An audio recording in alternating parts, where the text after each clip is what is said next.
listen, first of all jokes aside, I just want to say this on wax, like we were recording on wax. Molly Music got 2 sold-out shows here in Atlanta, and I just want them to go on a tour called Standing Room Only. Please. Yo, I'm for real. I want him to do a tour called Standing Room Only, Molly Music, opening DJ D Stone. Facts. We can make it happen because you going to stand up. Now, you got to understand something. He's at City Winery, right? Where people going to be sitting. Yeah. But I promise you, the people sitting tonight going to feel uncomfortable. You know what I mean? Because they're going to have to watch people like me on my feet. Bro, I just want to thank Come on, Atlanta. man. Speak on it. I want to thank Atlanta. I want to thank the remnant. You know, there's always those people who just come through on their word saying, Molly, if we ever see you or if you ever got anything going down, we'll support you. Yeah, and that goes unspoken. But let's talk about that. So you got a real fan base. It's insane. You got a real fan base. You know what I'm saying? Going back to that first album. 09. Yeah. Yeah. The Second Coming. Come on. I was at SOB's last week with Rich Tolbert Jr., who's a monster, man. And while I was up there, I did the meet and greet with him. And one of the guys said, Molly, please tell me you're doing music from about 13 years ago. Yeah, because that's what we want to hear. Facts. I want to hear Yahweh. I want to, hey, listen, I want to, hey, glory. Hey, glory. It's like, Dwight, what's wrong? I just, like, the turntables are here. It's okay. My hands need to be here. Yeah, we want to hear Yahweh. Facts. We want to hear, I got the light. Yeah. I got the light. Bling. Whoa! Hey. Yeah, that's what we want to hear. I've been watching and growing. I'm also a lover and a fan of music. My number one artist for a long time was Bilal. Bilal Oliver, my God, just his fearlessness, his ability, his ear, just everything. So I was always looking forward to his shows and his albums. And when I would go to his shows, I would just learn so much about life because he would be marketing a new record or a new song, and there would be about 15 people in there like, we just want to hear Soul Sister. Yeah. We like, sing Soul Sister. Yeah. You can't escape it. You they can't yelled escape that out it. in the middle of his new song. It's almost like when you go to a Lauryn Hill show and you're like, Lauren, sing it the way you did it on the album. Man, you know Lauren what? said, no, I'm speeding this one up. I'm slowing it down. I'm singing Sweetest Thing at 120 beats a minute. I'm like, come on, man. I was studying James Brown. Mm-hmm. I did like a tribute to him, and I just wanted to understand the embodiment of all that he was doing. And James Brown would do that. Like, He would switch it up? he would speed records up mad fast live. The interview started early. My apologies. But I just want to ask you this. Does it get boring for you as an artist to just perform the song the way you gave it to us on the album? Because the truth of the matter is... Oh, my God. Hold on. Can I applaud this question? Well, I'm a veteran. Maybe there were some people who felt like this out there. That's such a good question. No, because bro. real talk, Molly, I feel like... Because I've been to shows and I'm hearing people sing the vocals. I'm hearing them sing the ad-libs. Yeah. Like, I know every part of this song. Like I know where you take... Yeah, I even know where you take your breaths at. And so... Is it boring for artists to sometimes sing it the way they sang it on the album because they desire to change it in the concert? I'm going to be honest. Come a little bit closer to the mic. Okay. I'm going to say no, it's not boring. I think it's multiple reasons. Now, I'm an advocate for you. I always would do it like different ways. You will never see a song sung the same by Molly Music. But last time I sung Yahweh with Rich Tolbert, I did exactly like the album. And one of the comments was, yo, Molly with the OG ad-libs. This is crazy. Not the OG ad-libs is crazy. I felt him because you never get it. But what I noticed, they can't do it. They can't replicate what we love. Okay. And I do not blame them for that because people not walking around every day, you know what I'm saying, doing what it is. Even Celine Dion can't. You know, we don't have nobody. We have some people who can do it, but you know, Celine Dion. So wait.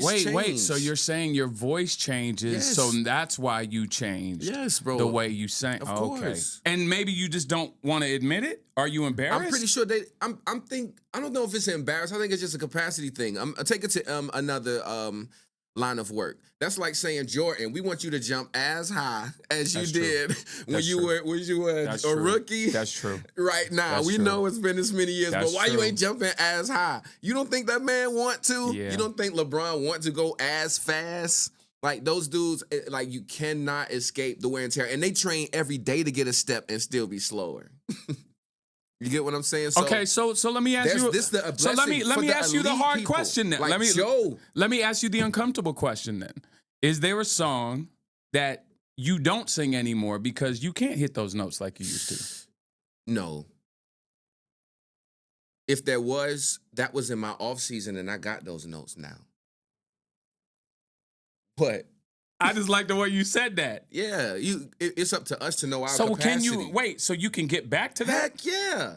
A lot of the stuff that's happening is the lazy. What I'm saying, like, let's take Music Soul Child for example. Oh wait, he's not walking around 15 years just practicing that high note.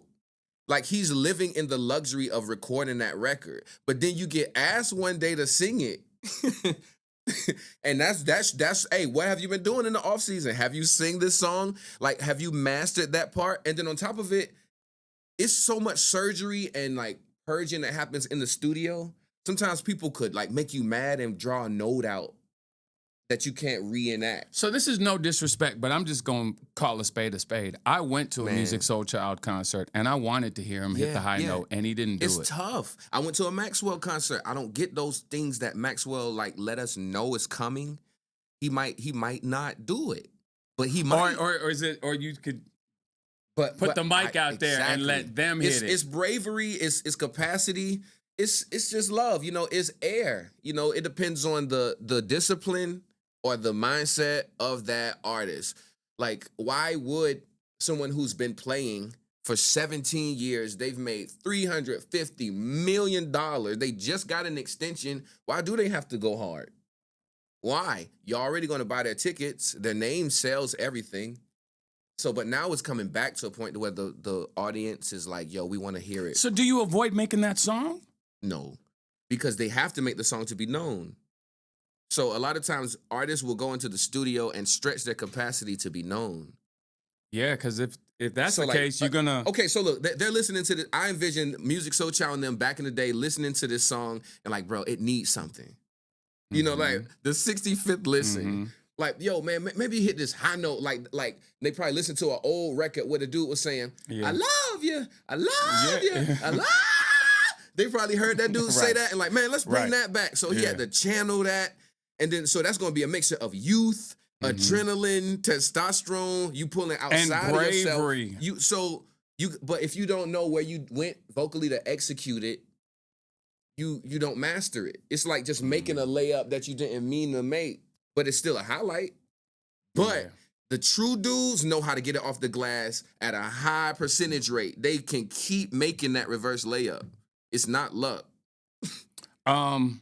Do we position those shows? Like when you do your show, do you position those high demand records in certain spots? Like, cause you know. Me personally, I don't. But I don't normally have set lists.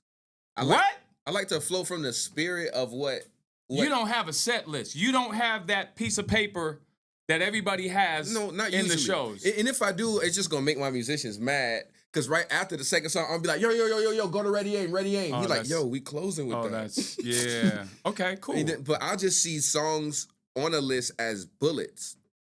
So rehearsal is different for you. Yes. Because you guys have to have that because they can't lean on rehearsal is all about mastery because I see it like a sport. As soon as you practice, the light's not gonna happen what you need. As soon as you like, okay, what we gonna do is everybody talking when you want it to be quiet and you whisper. So you gotta just have nuance and I just learned it from sports. That's crazy. You could try to have a play set, but the strongest play is one that has options. No, I love this conversation because basically what you're saying is, no, fellas, we can't lean on stems. It sucks. We can't lean on stems. It's comforting, and you can tell the flow, but sometimes the people who have the stem sets, they don't have a spiritual flow. They don't have like a flow that you remember, not nothing that you experienced or that you feel that you co-created as an audience. It's a good conversation, but you're also exposing right now. Well, I think that's the age we're in. I think it's amazing. I think it's You're amazing. exposing. Like, a lot of people are thinking now, like, wait a second, you're right. Because we were talking about a very, very famous artist that I will not name.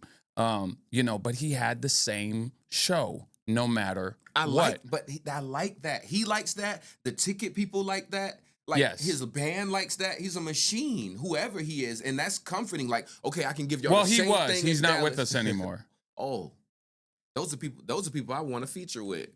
A lot of people say, like, who you want to work with, and they all in graves. Yeah. It's crazy, but that diligence can get you paid, because a lot of that mystique and that flow, it cost me a lot of money. Because people... Did you hear that? Okay, listen. We'll be back. We have more Molly music all right here on the Praise Mix Down. Praise Mix Down, where we keep God first in the mix. Hype man D Stone, my brother Molly Music is live in the building. Yeah. And this is the uncut conversation. I don't usually do these, but my brother's in the building. So I just felt like, you know what? There's a lot of things people want to know.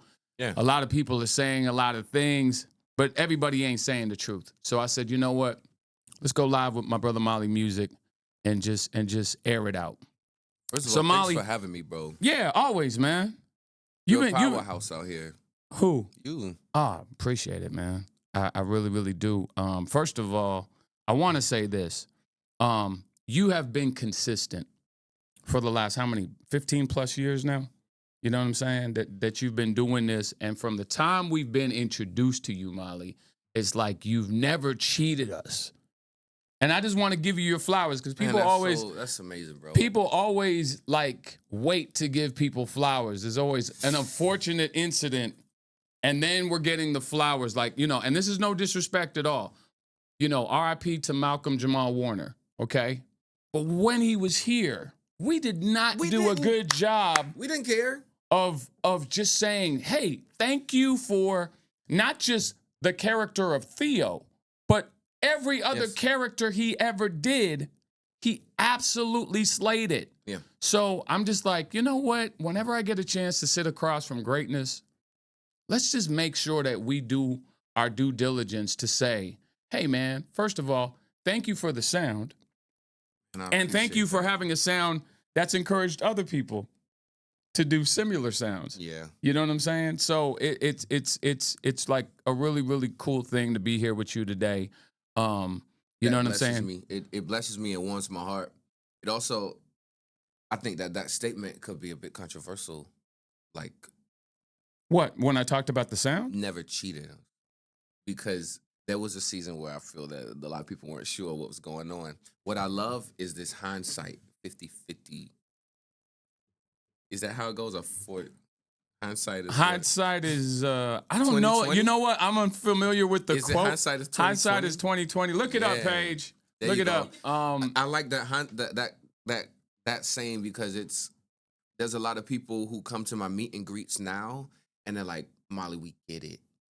And that blesses me, because those words mean so much more to me, because I never intended for there to be any type of anything other than just the flow of God, especially by the time I went from Second Coming to Molly Is. It's the season I'm talking about. But let's go back. Oh, so you're talking about when you did the non-traditional album. When everybody believed that it was a flip over. When I feel like it was like an increase. When you did your crossover. Yes. Okay, but wait a second. Here's the thing. A lot of people would attempt to make a song like Beautiful, and it wouldn't land. You did. And till this day, it can live on R&B, and it probably should actually live on inspirational as well, because we need to have those type of songs too, but they have to be done right. So that's why I was like, I want to make sure that Molly knows, and he hears it from me first, that you have permission to make those songs, and because when you do make those songs, they land right. Thank you, God.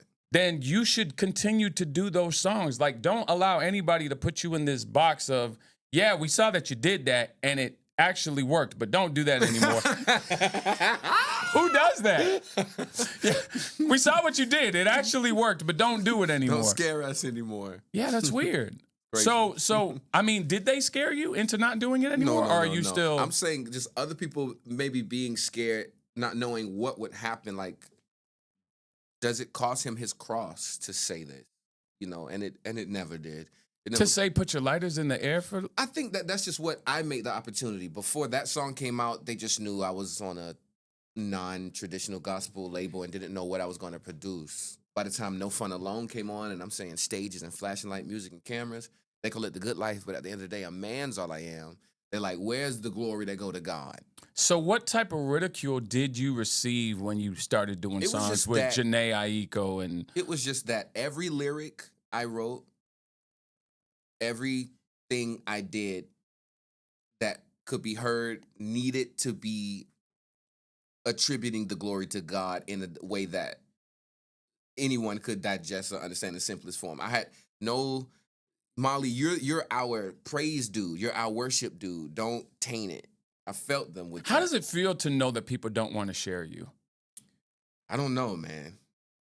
I mean, we're going there today. It's a blessing. I feel like you're gonna get free if you answer these questions. How does it feel to know that because you have an anointing, because you have a gift, actually, it's liberating knowing to know that they don't want to share you? Yeah, because if you know how to look at it, you see value. It's like a showing of value.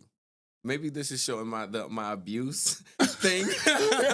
But Stockholm syndrome. You're like, I have love for my abuser. No, fact. Because I do love the body of Christ. Like Christ has to. He's on the cross saying, but that's why, wait, them. and I don't mean to interrupt your answer, but that's why when I heard the song that you and Kyle did together, it blessed me. And you also embodied that first line when he says, I'm just a man, but they don't give you flowers, so you laying in your graveyard. When you did that moment to Malcolm, it just embodied that whole statement. So I feel like we're living that song verse by verse. So for those who are unfamiliar with the song that we're talking about, tell them the song. There's a song. My dude, is this paused? Yeah, it's going into low power mode. Okay. There we go. There's a song, Know Not What They Do, that I just dropped with Kyle Alexander. Mm-hmm. That's insane. He featured me on there, flew me out, and we were able to vibe. And by the time the years passed, because it didn't come out immediately, but the relevance of every lyric just got deeper. We gave it a Teddy Peter mix, and we said, drop this, man. So now we were able to shoot the video. We've been able to sing it. He's going to be singing with me at my show. Yeah. So there's a lyric in there where it's like, they hated you, so. Yes. Father, help them for they know not what they do. They live a lie because they never seen the truth. Soon the day will come when I'll be in your shoes. Because if they hated you, I know they'll hate me too. And that's just the hardest. Yeah, that song, that gives me, that just that lyric alone just gives me man, we in an age where what people want to be loved for loving Christ. That's tough. That means you ain't read the book. Isn't that kind of counterproductive? You want to be loved for loving Christ sounds so crazy when you say it like that. I'm telling you. I want to be loved. Why? Because I love Jesus. Come on, take me over there. Come on, I want to tour in Israel. I'm like, come on, I want to tour over there. But they singing gospel songs. Yeah. Yo, you are crazy. Right. You don't have no context of what's going on in the world. But right. No. When his boys denied him, when they snatched him up, they picked up Jesus. And Peter was like, I don't know him, man. What are you talking about? Cut it out. I don't know him. Everything that had to do with betraying I really him don't was know him. Entrepreneurially sound and logistically right. To deny him was the right choice. If you was, If you were living in that day. Mm-hmm. Yeah, because crucifixion was only part of the torture. It was only a part. Yeah, it's humiliation. Process. And then you got to understand on Friday, they beat him all night. Oh. We remember right now all the details from an ancient, just they beat him flailing. all night. I mean, think about it. Do you remember watching Passion of the Christ? If your experience was like mine, it was hard for me to watch. I was in the theater this needs to stop. And I actually heard people in the theater saying, stop, stop it, yes. Stop. But that's what he's saying to you. So we had to endure all of our repercussions, all of our recycles, all of our okay, let me go back real quick.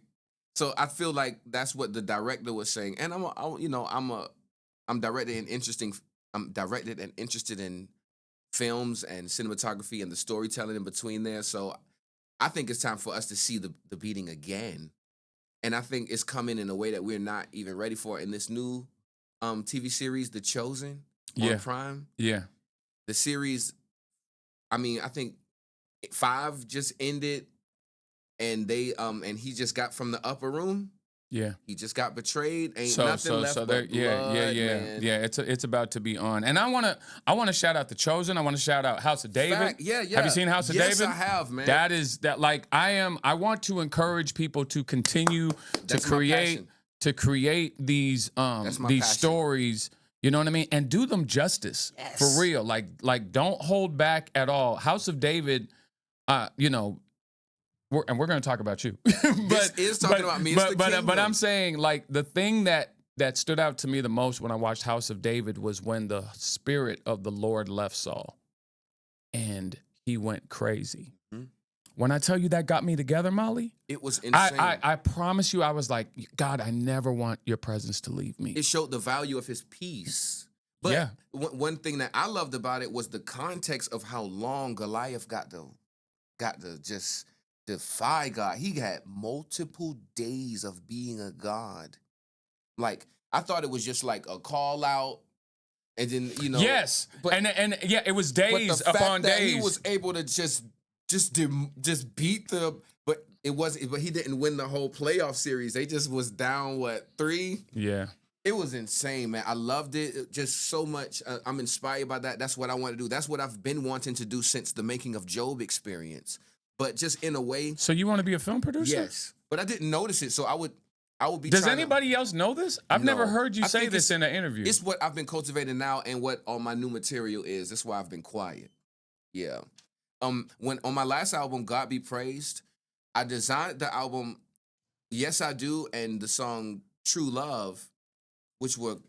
Yeah, that's a really good song, by the way. I designed those to make videos and visuals of my expression of love and the relationships. But when I started petitioning to my team and everybody that was with me that, look, I want to shoot the video, I want to direct. Well, Molly, have you directed before? No. Well, who's going to do this? Who's going to do that? Me. Wow. No. And like the little 18,000 that they would have threw that director didn't come to me. But I'll get $250K for an album. But they're not for visual. So I'm like, wow, I'm not valid. So you need to get around another circle. So now we know what to pray for. So to everybody watching on Instagram, I just want to let you know, we're praying for the circle that will believe in the vision that's on the inside of you so that it can be fulfilled. I need that, bro. Because the truth of the matter is nobody knows that you can't do it. You start somewhere. Nobody knows that you can't do it. There you go.